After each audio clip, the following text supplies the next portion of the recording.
Vakti zamanında karların örttüğü, fırtınaların gürlediği, buzdan çatılarla süslü bir diyarda bir kulübe varmış. İçinde homur homur homurdanan, tahta kaşığıyla çorba karıştıran, huysuz mu huysuz bir ihtiyar yaşarmış. Bir zamanlar kışın hüküm sürdüğü uzak bir ülkede, karla örtülü ormanların kalbinde küçük ve sevimli bir kulübe vardı. Kulübenin çatısı kalın buzlarla süslenmiş, bacasından da sürekli duman tütüyordu. İçerisi sıcacık ve mis gibi çorba kokularıyla doluydu. Bu kulübe epeyce yaşlı ama bir o kadar inatçı bir adam olan Bay Benjamin'e aitti. Bay Benjamin tam bir huysuzdu. İki lafından biri şikayet, diğeri ise kızgın homurdanmalar olurdu. Kendisinden başkasını da pek sevmezdi. Ancak yaşlılık denen şey zorlayıcıdır. İnsan yalnızken bile konuşacak bir şey bulur. İşte bu yüzden Bay Benjamin kulübesindeki eşyalarla sohbet ederdi. O gün bir fırtına daha başlamak üzereydi. Bay Benjamin kalın kürkünü sırtına geçirip ocağın önündeki sallanan sandalyeye oturdu.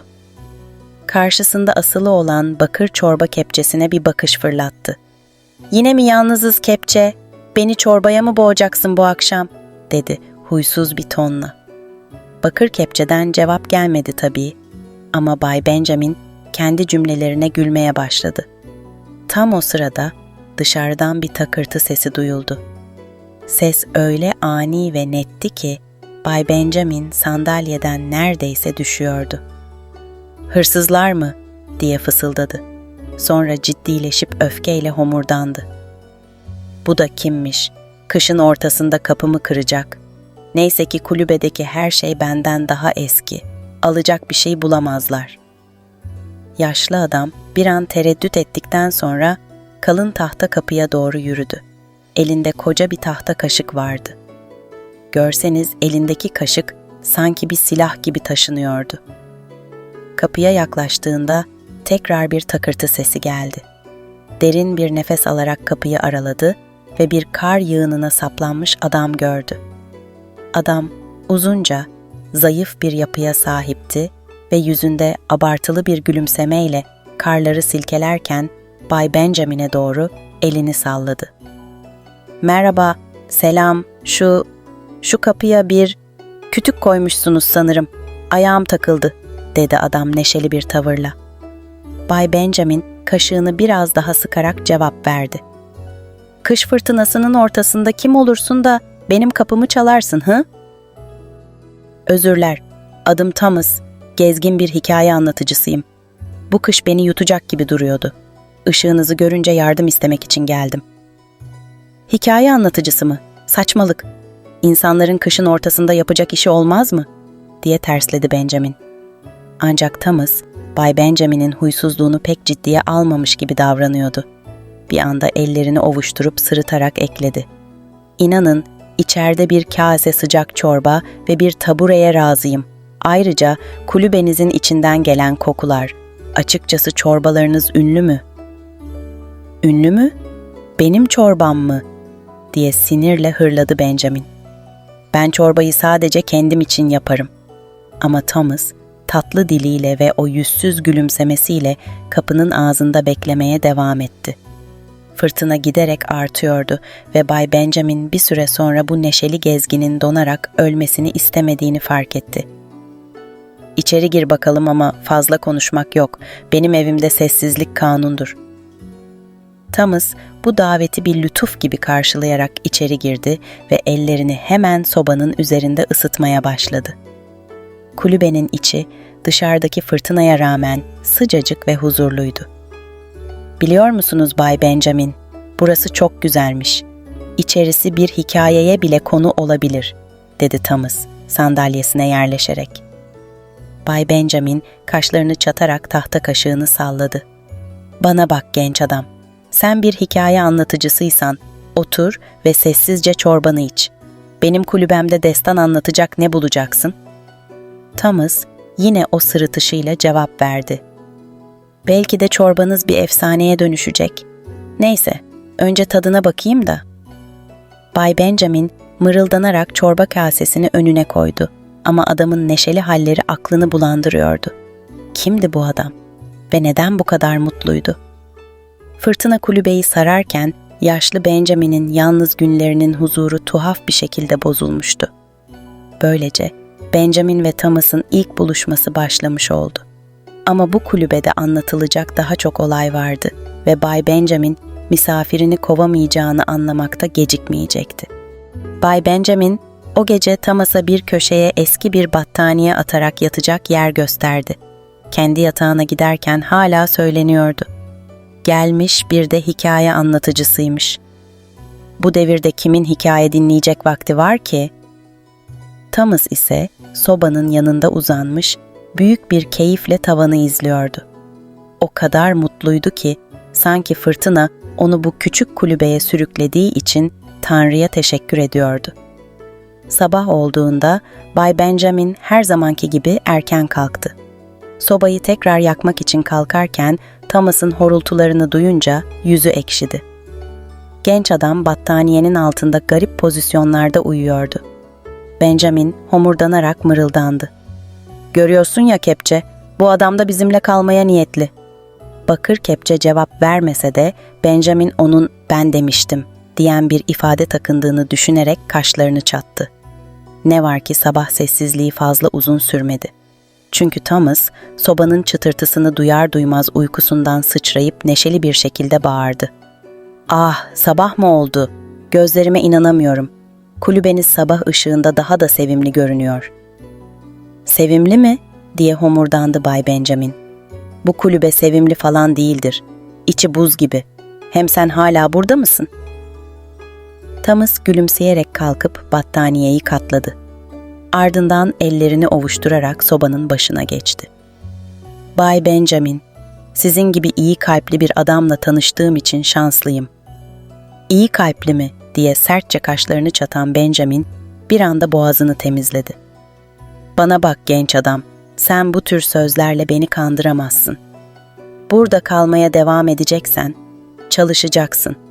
Ben kimseyi beleşçi gibi ağırlamam." "Harika!" diye atıldı Thomas. "Ben de tam bunu söyleyecektim.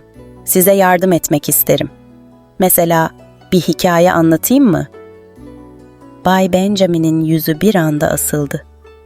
"Hikaye mi? Bak genç adam, burada odun kesilir, kar kürenir, çorba yapılır. Ama hikaye anlatılmaz. Burası bir tiyatro değil." Thomas gözlerini kısarak kulübeyi süzdü. Gözleri ocağın kenarına dayalı duran tahta kaşığa takıldı. Aniden yüzünde muzur bir gülümseme belirdi. "Öyleyse müzik çalayım." "Müzik mi? Neyle?" dedi Benjamin kaşlarını kaldırarak. Thomas sobanın yanına gidip Bay Benjamin'in en sevdiği eski tahta kaşığı eline aldı ve onu bir davul sopası gibi kullanarak sobanın yanındaki kazanlara hafifçe vurmaya başladı. "İşte bakın, kulübeye neşe getirebilirim." "Ne yapıyorsun sen? O kaşıkla çorba karıştırıyorum ben," diye bağırdı Benjamin. Ama Thomas kaşığı davul çubuğu gibi kullanarak kulübede neşeli bir ritim tutturmaya başlamıştı. Tak tık. Kışın ortasında bir kulübede soba çıtırdar, kepçe gülümser. Bay Benjamin'in yüzü önce kıpkırmızı oldu. Sonra tam bir şey söylemek üzereyken istemsizce bir kahkaha kopuverdi. Kendini toparlamaya çalışarak boğazını temizledi ve sertçe ekledi. "Bu yaptığın kaşığa saygısızlık ama idare eder." Thomas gülümseyerek kaşığı yerine bıraktı. "Müzik ruhu iyileştirir Bay Benjamin. Siz çok huysuz görünüyorsunuz ama bence burada, bu kulübede çok güzel bir hayatınız var." "Güzel bir hayat mı? Ben yalnız başıma yaşıyorum genç adam ve böyle de mutluyum." Tam o sırada dışarıda rüzgar şiddetlenip pencereleri zangırdatmaya başladı. Bay Benjamin bir an sessizleşip sobaya biraz daha odun attı. Thomas ise ellerini ovuşturup sobanın başına oturdu ve neşeyle sordu. "Peki Bay Benjamin, bana neden bu kadar yalnız yaşadığınızı anlatmaz mısınız?" Bay Benjamin kaşlarını çatarak karşılık verdi.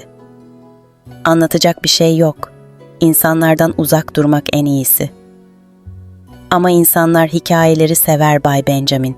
Belki sizin de anlatacak bir hikayeniz vardır, dedi Thomas, gözleri merakla parlayarak. Bay Benjamin bir süre sustu. Gözlerini sobanın alevlerine dikti ve derin bir nefes aldı. Sonra mırıldandı.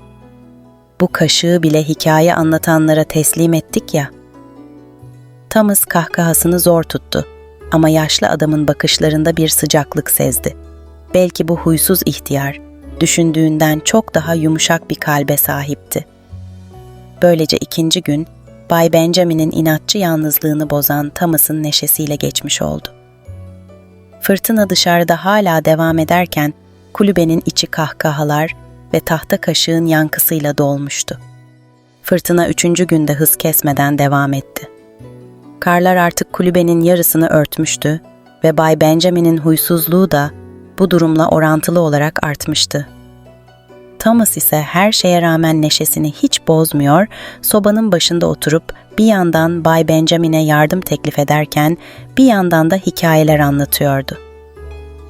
O sabah Bay Benjamin, kar kaplı pencerenin arkasından dışarıya bakarken homurdandı. Bu kış hiç bitmeyecek, bunu hissediyorum. Senin gibi geveze bir adam yüzünden kader beni cezalandırıyor olabilir. Thomas, sobanın başında ayaklarını uzatmış, botlarının tabanını inceliyordu. Eski botların kenarları yırtılmış, soğuk hava parmaklarına işliyordu. Benjamin'in söylenmelerini duymazdan gelerek botları kaldırdı. Bay Benjamin, sizce bu botları nasıl tamir edebilirim? Sanırım birkaç parmak donmak üzere.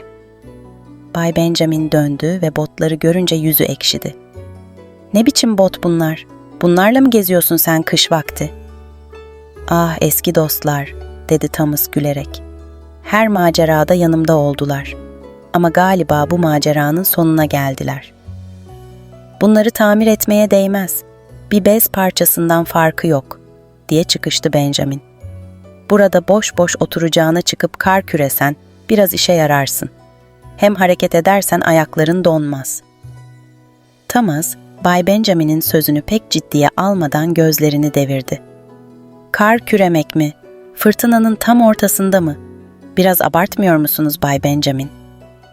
O zaman git, diye patladı Benjamin. Git botlarınla don o zaman. Ben de eski güzel yalnızlığıma kavuşurum. Bir an sessizlik oldu. Thomas, Bay Benjamin'in ciddiyetini sezince gülümsemesini bozdu. Derin bir nefes alıp ciddi bir ifadeyle konuştu. Tamam. Hadi o zaman. Şu kürek nerede? Bay Benjamin şaşırarak kaşlarını kaldırdı. Sen ciddi misin? Beni evine aldınız. Karnımı doyurdunuz. Karşılığında yardım etmeyecek miyim? Botlarımı tamir edemesem bile en azından bu kulübenin önünü temizleyeyim. Bay Benjamin, bu adamın başına buyruk halleri karşısında ne yapacağını bilemedi. Küreği getirip Thomas'a uzatırken mırıldandı. Ama dikkat et, o botlarla dışarı çıkarsan kar seni yutar. Thomas, elinde kürekle dışarı çıktığında Bay Benjamin, pencereden onu izlemeye koyuldu. İncecik botlarıyla dizlerine kadar kara batıp çıkarken Thomas, tuhaf bir şekilde hala şarkı mırıldanıyordu. Kürekle küre, bir kar bir küre. Yaşamak güzeldir. Yeter ki gül be. Bay Benjamin bu durumu hem komik hem de sinir bozucu buldu. İhtiyar adam kendi kendine homurdandı. Bu adamın aklında bir sorun olmalı. Böyle kışın ortasında şarkı söyleyerek kar mı kürenir? Ama birkaç saat sonra Thomas kapıyı çalıp içeri girdiğinde Bay Benjamin istemsizce şaşırdı. Kulübenin önü tertemizdi. Thomas elinde kırık botunu sallayarak konuştu. Sözümü tuttum ama galiba bu dostlar tamamen pes etti. Bay Benjamin kaşlarını çatarak botlara baktı ve alaycı bir şekilde söylendi. O botların zaten çoktan emekliye ayrılması gerekiyordu. Ayağında sadece 2 bez parçası taşımışsın. Thomas, sobanın başına oturup ellerini ovuşturdu. Bay Benjamin, bir şey fark ettim. Siz huysuz olabilirsiniz ama kalbiniz yumuşak. Botlarımı görünce bile bana üzülüyorsunuz. Saçmalama, diye atıldı Benjamin. Ben kimseye üzülmem. Ama seni donmuş bulursam beni suçlarlar. Böyle bir dertle uğraşmak istemem. Bunun üzerine Thomas yine gülerek konuyu değiştirdi. Peki tamir edilemeyecek botlara ne yaparız? Çorba kazanına mı atalım? Bay Benjamin önce sert bir bakış attı. Sonra istemsizce kahkaha attı. Gülmesi sobanın çıtırtılarıyla birleşince kulübe neşeyle doldu. Kazanıma sakın bir şey atmaya kalkma. Ama o botların yerine belki eski bir çift çarığım var. Senin ayaklarını donmaktan kurtarır. Thomas şaşkınlıkla Benjamin'e baktı. Gerçekten mi? Siz bana ayakkabı mı vereceksiniz? Bay Benjamin yüzünü sertleştirip homurdandı. Lafı uzatma. Kendime lazım olmayan şeyi vermişim, çok mu? Şu dolabı aç bak. Thomas dolabı açıp eski ama sağlam bir çift deri çarığı buldu. Gözleri parladı. Çarıkları ayağına geçirirken Benjamin'e teşekkür etti. Bay Benjamin, sizi tanıdıkça sizin aslında koca bir kalbiniz olduğunu görüyorum. Kes sesini, diye atıldı Benjamin gözlerini devire devire. Çarıkları senin gürültünden kurtulmak için verdim. Sakın beni iyi biri zannetme. Ama o anda kulübede bir sıcaklık oldu. Fırtına hala devam etse de iki kafadar arasındaki mesafe biraz daha kapanmıştı. Bay Benjamin'in soğuk kalbi Thomas'ın gülünç halleri sayesinde yavaş yavaş ısınıyordu. Bay Benjamin sabahın ilk ışıklarıyla birlikte her zamanki gibi huysuz bir şekilde uyanmıştı. Thomas'ın neşeli horultuları sobanın başından yankılanıyordu. Bu adamın neşesi gece gündüz bitmiyor, diye mırıldandı Benjamin sobayı karıştırırken. Ama ne yaparsa yapsın, Thomas'ın varlığı artık o kadar da rahatsız edici gelmiyordu. Tam bu sırada Thomas'ın sesi yükseldi. Günaydın Bay Benjamin, yine harika bir gün. Benjamin sinirle kaşlarını çatarak döndü. Harika mı? Dışarıda fırtına bitmedi. Kar diz boyu, çatının yarısı buzla kaplı. Bu nasıl harika bir gün? Thomas, her zamanki gibi Benjamin'in sözlerini umursamadan dışarıya baktı. Karın tadını çıkarmalıyız. Kulübede günlerdir oturuyoruz. Ben bir kardan adam yapmaya gidiyorum. Bay Benjamin'in gözleri büyüdü. Kardan adam mı? Saçmalama. Bu yaşta kardan adam mı yapılır? Yaşın ne önemi var? Ruh genç olsun yeter, diye gülerek cevap verdi Thomas. Hadi siz de gelin. Benim işim var, diye kestirip attı Benjamin. Ancak Thomas çoktan kalın paltosunu giymiş, dışarı çıkmak üzereydi. Bay Benjamin birkaç dakika boyunca sobanın başında oturdu. Fakat Thomas'ın tek başına dışarıda eğlendiğini duyunca merakına yenik düştü. Pencereden dışarı bakınca Thomas'ın büyük bir coşkuyla kardan adam yaptığını gördü. Fakat işin garip yanı, Thomas sürekli biriyle konuşuyormuş gibi görünüyordu. Bu adam deli, diye mırıldandı Benjamin. Ama sonunda merakına yenik düştü. Kürk paltosunu sırtına geçirip dışarı çıktı. Soğuk hava yüzüne vurur vurmaz söylenmeye başladı. Bak bak, iyice çocuklaştık. Kardan adam yapacakmış. Ah şu benim başıma gelenler.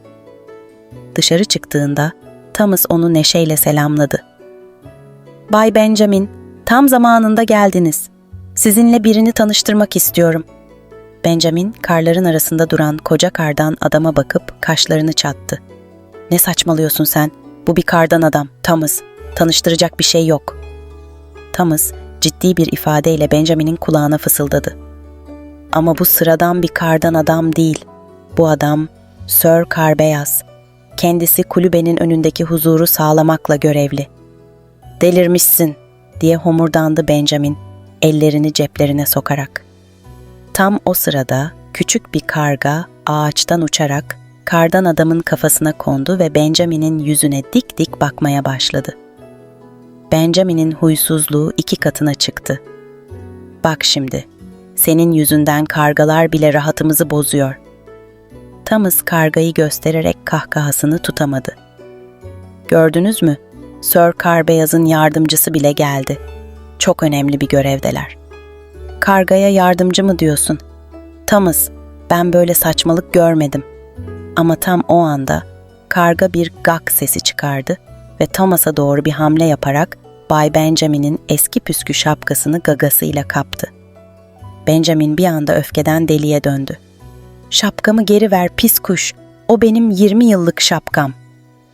Thomas, karganın peşinden koşarken kahkahalar atmaya devam etti. "Bay Benjamin, galiba Sir Karbeyaz'ın yardımcısı sizi pek sevmedi." "Gülme, şu kargayı yakala!" diye bağırdı Benjamin, sinirle yere bastonunu vurarak. Bu kovalamaca karların üzerinde iz bırakırken Benjamin'in söylenmeleri ve Thomas'ın kahkahaları ormanda yankılandı. Küçük karga ise Benjamin'i daha da sinirlendirmek istercesine sürekli kısa mesafeler uçuyor, şapkayı bir ağacın dalına bırakıp tekrar alıyordu. En sonunda Benjamin karların içine oturup pes etti. "Bu bir felaket. Benim huzurlu hayatım mahvoldu." Thomas, gülmekten karnını tutarak Benjamin'in yanına oturdu. "Bay Benjamin, itiraf edin. Biraz eğlenmedik mi?" Benjamin önce ters ters baktı, sonra istemsizce bir gülümseme yerleşti yüzüne. "Şu karga şapkamı geri getirmezse ona çorba kazanında yer hazırlayacağım." Bu sözleri duyunca Thomas kahkahalar atmaya devam etti. Küçük karga ise sanki her şeyi anlamış gibi şapkayı yavaşça Benjamin'in ayaklarının önüne bıraktı. Benjamin şapkasını alıp silkelerken mırıldandı. "Yine de iyi ki çorba kazanına atmadım seni." Thomas, kardan adama dönüp selam vererek bağırdı. "Görev tamamlandı Sir Karbeyaz. Kulübenin huzuru geri geldi." Benjamin gözlerini devirip ayağa kalktı. "Bana bak Thomas, eğer bir daha böyle saçmalıklar yaparsan..." Bir an duraksadı ve ekledi. "O kardan adama havuç burun bile takarım." Thomas'ın kahkahaları fırtınanın soğuk sesini bastırdı ve iki kafadar karla kaplı kulübeye doğru dönerken Bay Benjamin'in soğuk kalbinde bir parça daha buz çözülmüştü. Kar fırtınası nihayet durmuş, güneş donmuş dalların arasından pırıltılar saçmaya başlamıştı. Bay Benjamin uzun bir aradan sonra ilk kez pencereden dışarı bakarken keyifle iç çekti. Fırtına bitti. Sonunda huzur geri geldi. Sobanın başında oturan Thomas ise eski yırtık botlarına bakıp hafifçe gülümsedi. Artık Benjamin'in verdiği eski çarıkları giyiyordu ve her sabah olduğu gibi yine konuşmaya hazır görünüyordu. "Bunu kutlamalıyız Bay Benjamin. Hava açtı, fırtına da gitti. Son bir çorba yapmaya ne dersiniz?" Bay Benjamin bu isteğe kaşlarını çatarak döndü.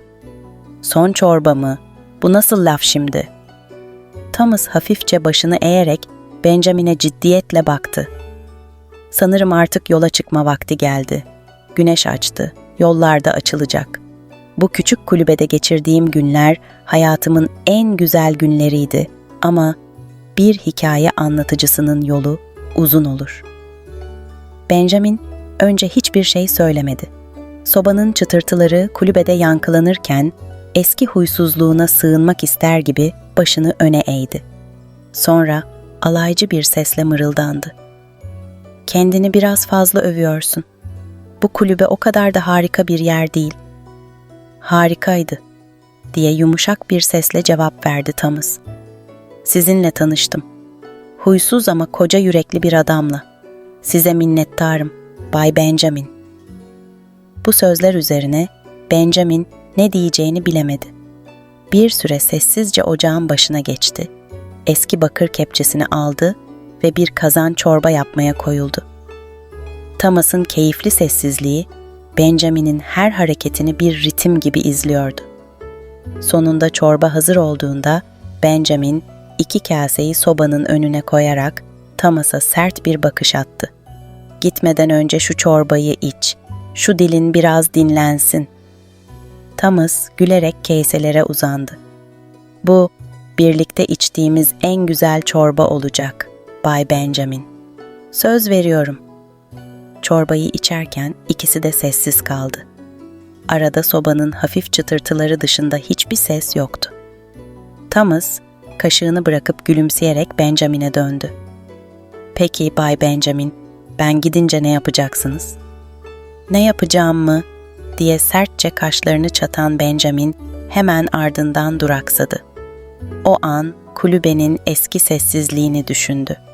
Thomas'ın kahkahaları, kardan adamı, Sir Karbeyaz ve o lanet kargayı bile özleyeceğini hissetti. Ama Benjamin'in dili, kalbindekini söylemeye alışkın değildi. Eskisi gibi olacağım. Yalnız ve huzurlu. Thomas başını sallayarak ayağa kalktı. Öyleyse size veda vakti geldi. Ama bir gün tekrar hikayeler anlatmaya döneceğim. Bay Benjamin, siz istemeseniz bile. Benjamin, Thomas'ın paltosunu giyip kapıya yöneldiğini görünce hafifçe homurdandı. Beni tekrar ziyaret etmeyi düşünüyorsan, yanında sağlam bir çift bot getir. Thomas kahkahalarla kapıyı açtı. Dışarıda güneş, bembeyaz karların üstüne parlıyor, sanki her şeyi altın gibi aydınlatıyordu. Kapının eşiğinde bir an durdu ve Benjamin'e döndü. Bay Benjamin, sizin hikayenizi anlatacağım. Huysuz bir adam ve onun buz gibi kalbini çözen tahta kaşık ve çorba hikayesini. Benim hikayemi mi? Diye patladı Benjamin. Saçmalama. Kim dinler ki böyle bir hikayeyi? İnanın, herkes dinler. Çünkü siz düşündüğünüzden çok daha özel bir adamsınız. Bunu söyledikten sonra Thomas, yavaşça karlar üzerinde yürümeye başladı. Bay Benjamin, kapının eşiğinden uzun uzun ona baktı. Kalbinde tuhaf bir boşluk hissetti. Sanki yıllardır kimseyi uğurlamamış gibi. Tam kapıyı kapatmak üzereyken dışarıya seslendi. "Hey Thomas!" Thomas dönüp gülümseyerek baktı. Benjamin ciddi bir sesle ekledi. Bir gün tekrar gelirsen havuç getir. Kardan adama burun yapmamız gerekiyor." Thomas kahkahalarla el sallayıp uzaklaştı. Bay Benjamin ise içeri dönüp sobanın yanındaki sallanan sandalyeye oturdu. O gün kulübenin içindeki yalnızlık aynıydı. Ama sanki hava daha sıcaktı. Ve yıllar sonra kış gecelerinde insanlar huysuz Benjamin ve tahta kaşık hikayesini dinlerken birçoğu bunun sadece bir masal olduğunu düşündü. Ama o küçük kulübede yaşanan dostluk fırtınayı bile dize getirecek kadar gerçekti.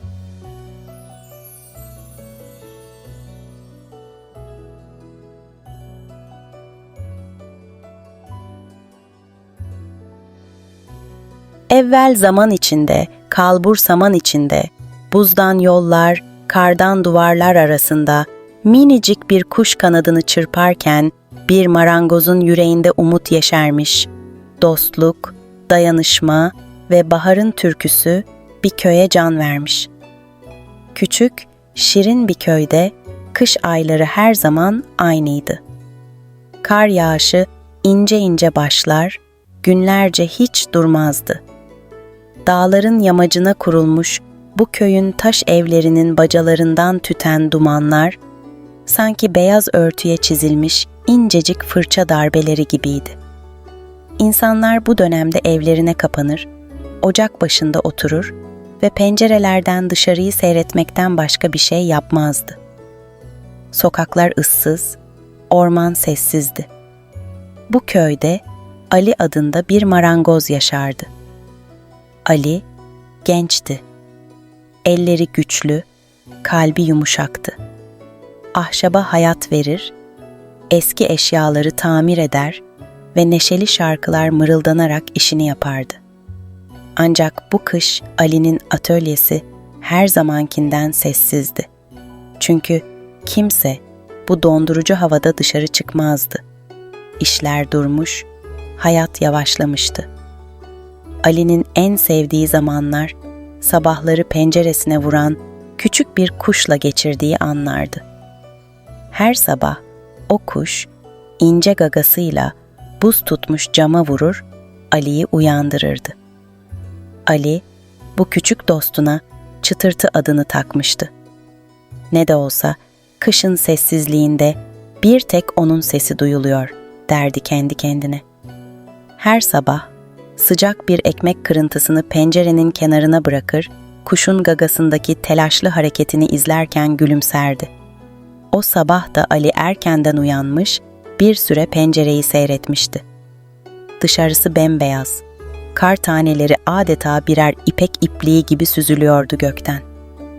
Ama o gün çıtırtı gelmemişti. Ali'nin yüzündeki gülümseme yavaşça silindi. Elinde duran ekmek kırıntısını pencerenin kenarına bıraktı ve usulca fısıldadı. "Neredesin çıtırtı?" Koca gün geçti ama kuş ortada yoktu. Ali'nin aklında hep aynı soru vardı. O küçük dostu acaba nerede, nasıldı? Buz gibi hava dışarıdaki yaşamı sessizliğe gömmüş olsa da Ali'nin yüreğinde bir telaş büyüyordu. Gün battığında, karanlık çökmeye başladığında bile gözleri pencerenin önündeydi. Atölyesinin köşesinde eski bir sobanın çıtırtısı eşliğinde düşüncelere daldı.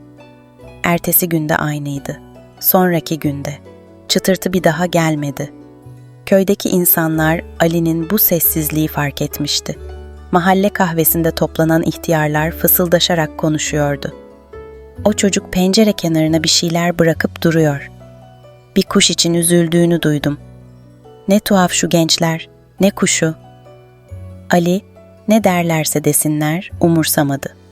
Ona göre o küçük kuş, soğuk kış günlerinde bir dost olmuştu. Ama artık pencereye vuran ses de, onun neşeli şarkıları da kesilmişti. O gece kar fırtınası patlak verdi. Rüzgar, evlerin çatılarında uluyan bir kurt gibi dolanıyor, ağaçları zangır zangır titretiyordu. Ali yatağında bir o yana, bir bu yana döndü. İçindeki sıkıntı ona uyku vermiyordu. Bir süre tavana baktıktan sonra ani bir kararla yerinden kalktı. Kalın giysilerini giydi, boynuna eski bir atkı doladı ve köşede duran çantasını omzuna attı. Kapıdan çıkarken kendi kendine mırıldandı. "Seni bulacağım çıtırtı." Dışarısı buz gibi ve zifiri karanlıktı. Fırtına öylesine kuvvetli esiyordu ki, her adım atışında ayakları derin kara batıyordu. Ali, ellerini cebine sokup ilerlemeye çalıştı. Nereye gittiğini tam olarak bilmiyordu ama hisleri ona doğru yolu gösterecekmiş gibi geliyordu. Ay ışığı, bulutların arasından kısa kısa süzüldüğünde, uzaktan ormanın kenarını gördü. Ali, ormana adımını attığında derin bir sessizlik onu karşıladı. Ağaçların dalları ağır karın altında eğilmiş, sanki kışa boyun eğmişlerdi. Fırtınanın uğultusu burada daha boğuk bir mırıltıya dönüşmüştü. Ali bir süre öylece durup etrafını dinledi. Hiçbir şey yoktu. Ne bir kuş sesi, ne bir ayak izi. Ama vazgeçmedi. Küçük adımlarla ormanın derinliklerine ilerlemeye başladı. Yolda eski bir çam ağacının altına sığınmış bir tavşan gördü. Gözleri korku doluydu. Ali tavşana yaklaştı ve usulca elindeki çantasından birkaç parça ekmek çıkardı. "Al bakalım küçük dost, sen de açsındır." Tavşan kararsızca Ali'nin uzattığı ekmeğe doğru ilerledi. Ardından hızla kapanan pençeleriyle ekmeği kavradı ve karanlığa karıştı. Ali gülümsedi ve yoluna devam etti. Soğuk burnunu kızartmış, parmakları çoktan uyuşmuştu. Ama o, ne pahasına olursa olsun dostunu bulmak için yola çıkmıştı. Gece ilerledikçe ay ışığı biraz daha belirginleşti ve Ali, nihayet ormanın en derin köşesinde karşısına çıkan o büyük beyaz vadiyi gördü. Buz Vadisi derlerdi buraya. Kimse bu kadar derinlere inmezdi çünkü anlatılanlara göre burada soğuk her yeri dondururdu. Ama Ali burada bir şeyler bulacağına emindi. Vadinin kenarına vardığında bir kuş sesi duydu. İncecik, kısık bir ses. Ali'nin yüreği heyecanla çarptı.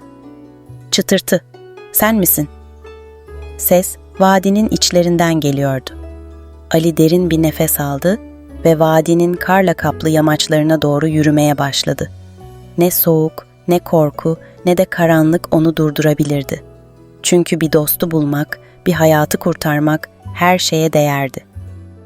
Ali, Buz Vadisi'nin yamacından aşağı doğru inerken rüzgarın uğultusu kulaklarını dolduruyordu. Soğuk, her geçen adımda kemiklerine kadar işliyordu. Ay ışığı, karın üstünde ince, gümüş bir yansıma bırakıyor, vadiyi daha da büyülü bir hale getiriyordu. "Buraya kim neden gelsin ki?" diye mırıldandı Ali, kendi kendine konuşarak. "Ama bir kuş sesi duydum, eminim." Ayaklarının altında kar çatırdayarak eziliyor, vadinin içine girdikçe hava daha da soğuyordu. Ali, titreyen ellerini ovuşturdu, omzundaki çantasını sıkıca kavradı ve adımlarını hızlandırdı. Vadinin ortasına doğru ilerlerken bir şey dikkatini çekti. Karın üzerinde küçük izler.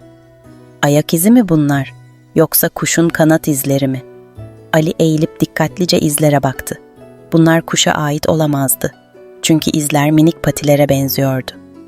Belki bir tilki ya da başka bir hayvan. Ali izleri takip etmeye karar verdi. Bu izler onu bir yerlere götürebilirdi. İzler, vadinin ortasındaki devasa bir kayanın arkasına doğru devam ediyordu. Ali kayanın etrafını dolandığında küçük bir çukurun içinde titreyen bir hayvan gördü. Bir tilki yavrusu soğuktan donmak üzereydi. Kürkü karla kaplanmış, patileri titriyordu. Ali'nin yüreği sızladı. "Zavallı şey, burada ne işin var senin?" Ali hızla çantasını açtı. İçinden eski bir şal çıkardı ve titreyen tilkiyi nazikçe sardı. Yavru korkuyla Ali'ye baktı ama bir şey yapacak hali yoktu. Ali onu kucağına aldı ve başını okşayarak konuşmaya başladı. "Merak etme, seni sıcak bir yere götüreceğim. Ama önce o kuşu bulmam lazım, tamam mı?" Ali'nin sesi vadide yankılandı.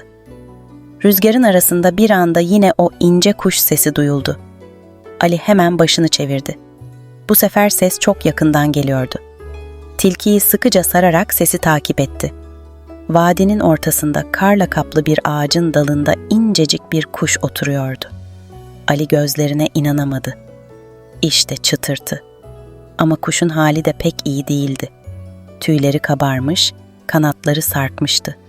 Ali hızla ağacın yanına vardı ve yavaşça konuştu. "Çıtırtı, seni buldum. Burada ne işin var?" Kuş, Ali'nin sesini duyunca başını hafifçe kaldırdı ve minik gagasıyla zar zor bir ses çıkardı. Ali, kuşu ürkütmeden elini uzattı. Küçük dostu titreyerek Ali'nin avucuna kondu. Ali, tilkiyi taşıdığı şalın içine kuşu da yerleştirdi. İkisini de güvenle sardıktan sonra derin bir nefes aldı. "Buradan çıkmalıyız. Çok soğuk." Ama o sırada tepeden ince bir kar yığını kaymaya başladı. Ali başını kaldırdı. Vadinin kenarından bir çığ düşmeye başlıyordu. "Eyvah!" Ali hızla koşmaya başladı. Ayakları kara saplanıyor, her adımı daha da zorlaşıyordu. Rüzgar yüzüne buz gibi vuruyor, arkasındaki çığın uğultusu kulaklarını sağır ediyordu. Tilki ve kuşu korumak için onları göğsüne daha sıkı bastırdı. Sonunda bir kayanın altındaki küçük oyukta durdu ve nefes nefese içeri sığındı. Çığın sesi bir süre devam etti, ardından yavaşça dindi. Ali yorgunlukla kayanın dibine yaslandı. Sıcak nefesi buğu yaparak yüzünün önünde kayboluyordu. Kollarındaki şalın içinden hafif hareketler hissetti. Tilki ve çıtırtı hala yaşıyordu. Ali gülümseyerek fısıldadı. "Tamam, buradan kurtulacağız. Hepimiz." Sabahın ilk ışıkları vadinin üzerine vurduğunda Ali kayanın altından yavaşça çıktı. Gece boyunca dondurucu soğukla mücadele etmişti ama kalbinde bir sıcaklık vardı. Elinde tuttuğu şala sarılı hayvanlarla birlikte vadiden çıkış yolunu aramaya başladı. Ancak yol üzerinde başka bir şeyle karşılaştı. Ormanın derinliklerinde, karla kaplı çalıların arasında hareket eden başka hayvanlar vardı. Bir sincap açlıktan bitap düşmüş, bir baykuş kanadını yaralamıştı. Hepsi zor durumdaydı. Ali duraksadı ve kendi kendine düşündü. Bu hayvanlar, hepsi burada soğukla savaşıyor. Bir şey yapmam lazım. Ali, kuşu ve tilkiyi yanına alarak kararını verdi. Buz Vadisi'nin derinliklerinde bir yuva inşa edecekti. Kendi elleriyle her biri için sıcak bir barınak yapacaktı. Gözlerinde kararlılık, yüzünde hafif bir tebessümle ormandan çıkış yolunu ararken fısıldadı. "Söz veriyorum, hepinizi kurtaracağım." Ali, buz vadisinden çıktığında güneş çoktan tepeye yükselmişti. Elindeki şala sarılmış tilki ve kuş hala sessizdi. Yüzü rüzgarda kızarmış, ayakları ise yorgunluktan zorlanıyordu ama içindeki kararlılık her şeyden güçlüydü. Ormanın kıyısına ulaştığında eski bir meşe ağacının altına oturdu. Şalı dikkatlice açtı. Küçük tilki başını kaldırıp ürkek gözlerle Ali'ye baktı. Çıtırtı ise bir an kanatlarını çırptı. "Biraz dinlenin dostlar," dedi Ali, cebinden çıkardığı kuru ekmek parçalarını ikisinin yanına bırakarak. Gözlerini kapatıp bir an düşündü. Buz vadisinin derinliklerinde gördüğü o çaresiz hayvanları, açlıktan bitap düşmüş sincabı, yaralı baykuşu, soğuktan titreyen diğer canlıları. Ormanın ve vadinin soğuğu sadece insanları değil, doğayı da dize getirmişti. Ali'nin kalbi sızladı. Onlar için bir şey yapmalıydı. Yerinden hızla kalktı. Atölyesine dönmeli, hemen işe koyulmalıydı. Ali, kuşu ve tilkiyi nazikçe kucaklayarak köyün yolunu tuttu. Ayaklarının altında karlar çıtırdarken içinden mırıldandı. "Kendi ellerimle ahşaptan sıcacık yuvalar yapacağım hepinize." Ali köy meydanına ulaştığında herkes ona şaşkınlıkla bakıyordu. Üzerinde kalın giysileri, yüzündeki yorgunluk ve kucağında taşıdığı hayvanlarla tam bir tuhaflık abidesi gibiydi. Mahalle kahvesinde oturan yaşlılardan biri dayanamayarak seslendi. "Hayrola Ali, nasıl getirdin kendini bu hale?" Ali durup köy meydanındaki herkese döndü. Sesi kararlı ve heyecan doluydu. "Vadide hayvanlar donuyor. Orman sessiz ama o sessizlik acı dolu. Tilkiler, kuşlar, sincaplar, hepsi aç, hepsi soğukta. Onlara yuva yapacağım." Kalabalıktan hafif bir mırıltı yükseldi. Bazıları başını iki yana sallayıp güldü. Bazıları ise merakla Ali'ye bakıyordu. Köyün bakkalı Mehmet Efendi kahvesini yudumlarken homurdandı.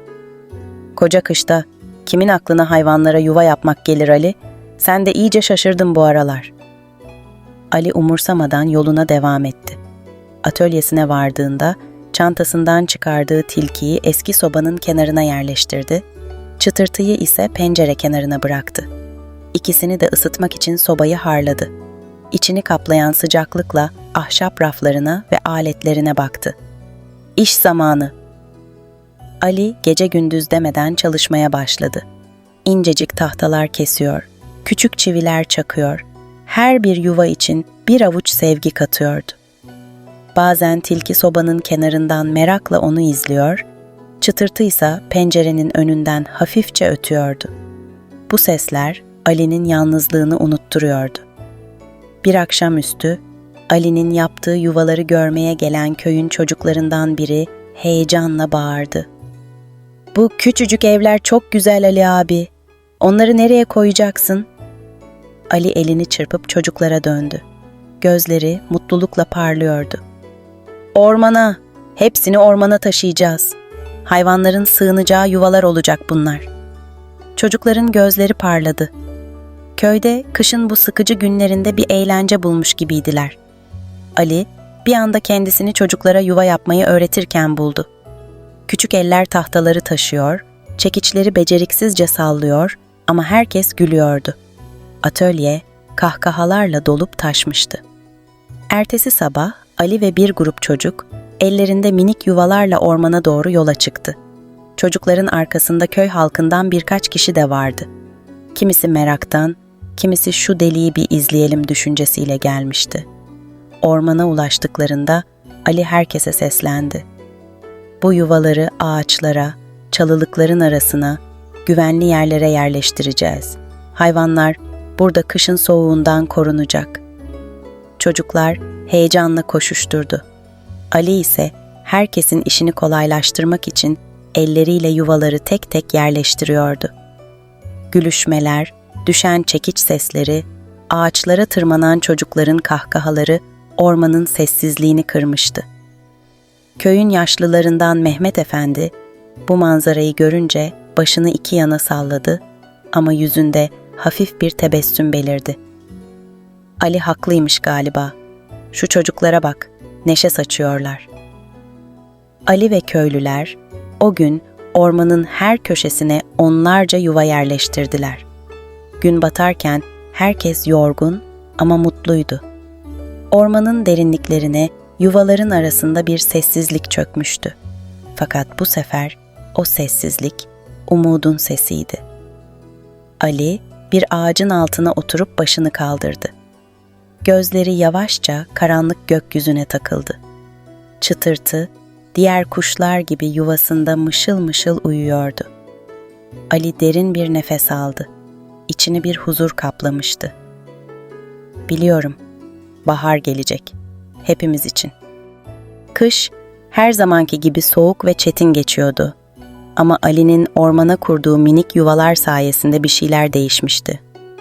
O eskiden sessiz ve kasvetli olan orman, şimdi ince kuş ötüşleriyle, hareketlenen hayvanlarla yeniden canlanmış gibiydi. Ali her sabah atölyesinden çıkıp ormana doğru yürüyordu. Yanında küçük ekmek kırıntıları, birkaç odun parçası ve sürekli cebinde taşıdığı kalın ipiyle yola koyulurdu. Ona artık yalnızca kuşlar ya da hayvanlar eşlik etmiyordu. Köy halkı başta bu tuhaf uğraşı anlamasa da Ali'nin yaptıklarını gördükçe ondan etkilenmişti. Çocuklar yuva taşırken köyün kadınları eski battaniyeleri kesip tilkiler ve diğer küçük hayvanlar için yuva içi döşekler yapmaya başlamıştı. Yaşlı Mehmet Efendi bile eski sobasından çıkan külü Ali'ye getirip şöyle demişti. "Al Ali, bu külleri barınakların tabanına ser. Soğuktan biraz daha korur o hayvanları. Ne de olsa Allah'ın dilsiz kulları." Ali'nin gözleri dolmuştu. İhtiyar adamın çatallı sesi, bu dayanışmanın ne kadar anlamlı bir hale geldiğini gösteriyordu. Köy artık kışın sessizliğine yenik düşmüyordu. Herkes ellerinden geldiğince ormanın hayvanlarına umut olmaya çalışıyordu. O sabah Ali, atölyesinin kapısını açtığında karşısında beklenmedik bir kalabalık buldu. Köyün gençleri, kadınları ve çocukları ellerinde tahtalar, eski battaniyeler ve türlü malzemelerle onun önünde duruyordu. Önde duran köyün öğretmeni Zeynep Hanım gülümseyerek konuştu. "Ali, yalnız çalışmana gönlümüz razı olmadı. Seninle birlikte ormanı ısıtmaya geldik." Ali şaşkınlıkla kalabalığa bakarken gözleri mutluluktan parladı. Birkaç saniye konuşamadı. Sadece başını hafifçe eğip fısıldadı. "Hepiniz hoş geldiniz." O gün Ali'nin atölyesi kış boyunca görülmemiş bir neşeyle dolup taştı. Kadınlar yuvaların içine saman ve yün dolduruyor, erkekler tahtaları kesip çiviliyordu. Çocuklar ise ellerinde ufak boya kutularıyla yuvaları renklendiriyordu. Mavi, yeşil, sarı. Yuvalar kışın beyaz örtüsünde birer umut ışığı gibi parlıyordu. Mehmet Efendi tahtaların başında çekiç sallayan gençlerden birine homurdanarak öğütler veriyordu. "Çocuğum, düzgün çak şu çiviyi. Hayvanların yuvası yıkılırsa Ali hepimizi mahveder." Ali gülerek Mehmet Efendi'nin yanına yaklaştı. "Öyle deme Mehmet amca. Sen de bir şeyler yapmak istemez miydin gençken?" İhtiyar derin bir nefes alıp ellerini arkasında kavuşturdu. "İnsanın içini ısıtan bir iş yapıyorsun Ali. Gençliğimde bir ormana böyle baktığımı hatırlamam. Ama sen bize iyi bir ders verdin." Ertesi gün köy halkı büyük bir kalabalıkla ormana doğru yürüyordu. Kadınların omuzlarında yuvalar, erkeklerin sırtlarında odun yığınları vardı. Çocuklar kuşlara yem serpmek için ceplerine doldurdukları buğdayları neşeyle sallıyorlardı. Ali herkesin önünde yürüyordu. Kar altındaki ormana vardıklarında bir süre herkes sessizce durup etrafı dinledi. Kuşlar hafif hafif ötüyor, tilkiler ağaçların gölgesinde hareketleniyordu. Ali gülümseyerek ellerini çırptı. "Hadi bakalım, bugün her köşeye bir yuva yerleştireceğiz." Köy halkı kolları sıvayıp işe koyuldu. Yuvalar ağaçlara yerleştiriliyor, eski battaniyelerden tilkiler için küçük barınaklar yapılıyordu. Erkekler, hayvanların sığınabileceği birkaç büyük kulübe bile inşa etti. Ali ise bir an bile boş durmadan herkesin işini kolaylaştırıyordu. Köy öğretmeni Zeynep Hanım, elindeki bir yuvayı boyarken Ali'ye döndü. "Söyle bakalım Ali, bu kadar zahmete değdi mi?" Ali uzaklara bakarak gülümsedi. Onun gözünde artık kış beyaz bir hapishane değil, dayanışmanın ve umudun simgesi olmuştu. "Değdi hocam. Her bir ses, her bir nefes, her bir minik yaşam buna değer." Akşama doğru işler bittiğinde köy halkı yorgun ama mutluydu. Ormanda artık onlarca yeni yuva, barınak ve sıcak köşeler vardı. Herkes işini bitirip toplanırken uzaklardan ince bir kuş sesi duyuldu. Ali başını kaldırıp baktı. Çıtırtı, hafifçe kanat çırparak havada süzülüyordu. Peşinden başka kuşlar da ona eşlik ediyordu. Ali'nin gözleri doldu. Omzundaki yorgunluğu unuttu ve hafifçe fısıldadı. "İşte baharın habercisi." Köy halkı o gün ormandan ayrılırken herkesin yüzünde bir tebessüm vardı. Çocuklar son kez yuvalara el sallarken Ali sessizce ormanda kaldı.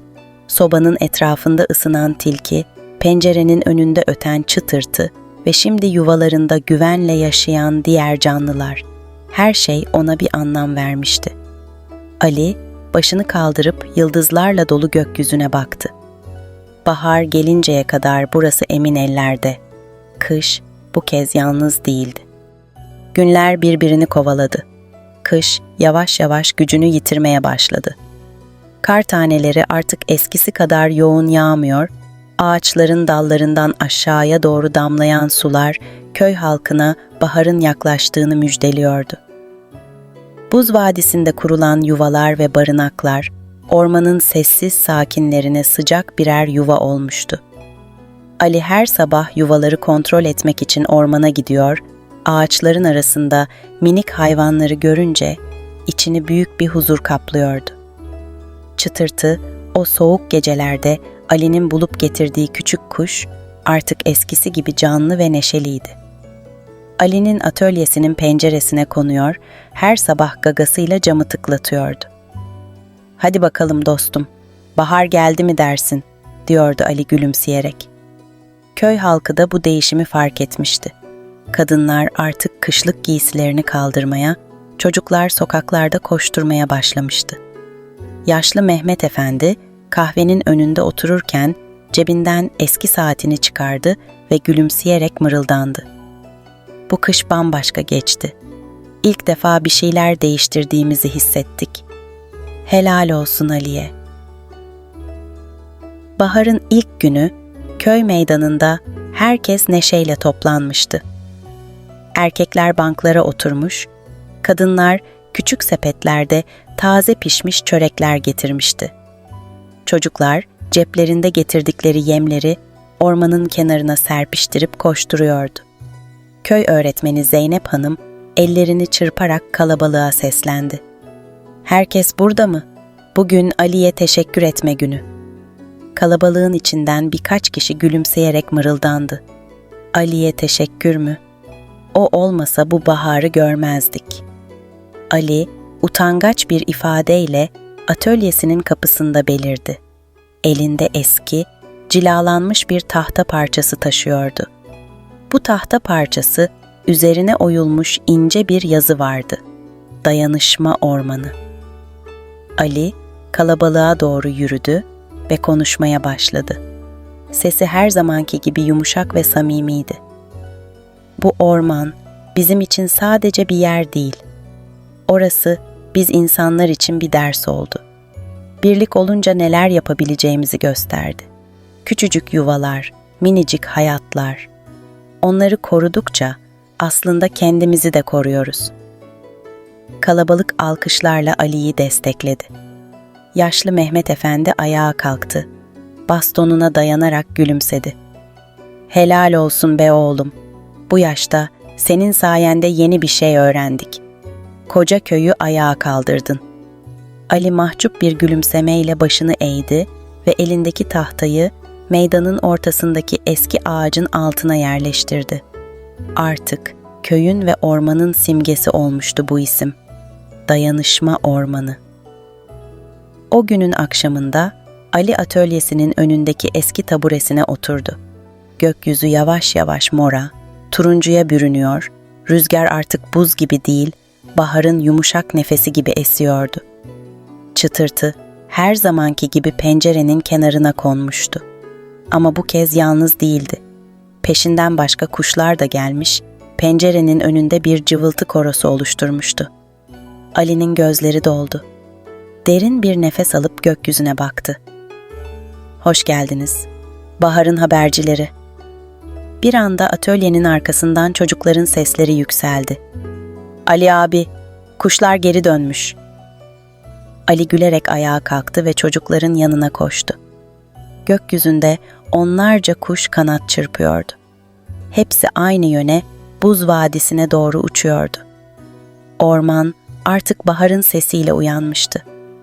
Ali, kalabalığın arasında durup köy halkına baktı. Bu küçük köy, bu koca kış boyunca birlik olmuş, dayanışmanın en güzel örneğini vermişti. Kalbinin derinliklerinde bir şeyler kıpırdadı. Umut dediğin şey, küçük bir kuş sesiyle bile başlardı. "Hadi bakalım," dedi çocuklara. "Baharın tadını çıkarma zamanı." Köy halkı gülüşerek meydanın etrafına dağıldı. Kuş sesleri, çocuk kahkahaları ve rüzgarın hafif uğultusu her yana yayılıyordu. Ali atölyesine doğru yürürken bir kez daha dönüp gökyüzüne baktı. Çıtırtı Ali'nin penceresine konmuş, başını yana eğerek ona bakıyordu. Ali gülümsedi ve fısıldadı. "Her şey seninle başladı, küçük dostum." Kış bitmiş, umut yeniden filizlenmişti.